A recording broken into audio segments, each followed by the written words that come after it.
नमस्कार। आज पनि हजुरहरू समक्ष एउटा गजल लिएर उपस्थित भएको छु र के कस्तो हुन्छ हेरेर सुनेर प्रतिक्रिया दिनुहोला है त। र मेरो गजल यस प्रकार छ। काल मात्र निश्चित रहेछ, टारेर टर्दैन त्यो। काल मात्र निश्चित रहेछ, टारेर टर्दैन त्यो। मिति आएछि केही गरी सारेर सर्दैन त्यो।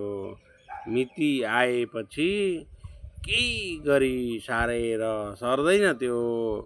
सत्ययुगदेखि आजसम्म अमर रहेको छ।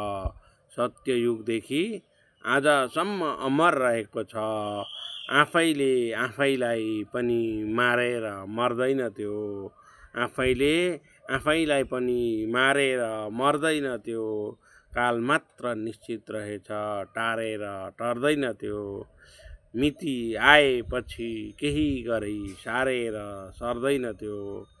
जस्तै औषधि आविष्कार गरे पनि विश्वले, जस्तै औषधि आविष्कार गरे पनि विश्वले, आफ्नो विजयलाई हत्तपत्त हारेर हर्दैन त्यो।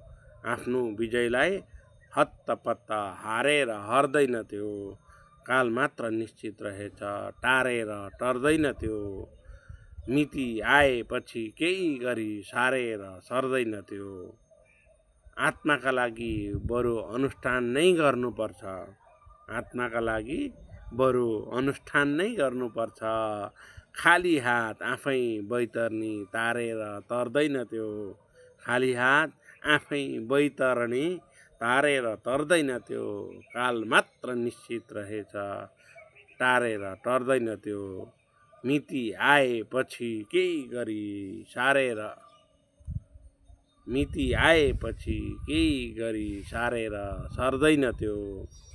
अनेकौं लीला गर्छन् ईश्वर यसलाई पठाउन। अनेकौं लीला गर्छन् ईश्वर यसलाई पठाउन।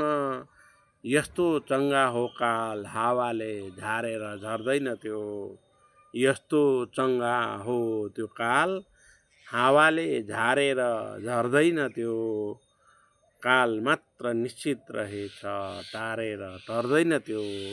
मिति आएपछि केही गरी सारेर सर्दैन त्यो।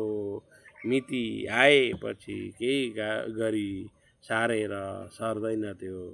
धन्यवाद।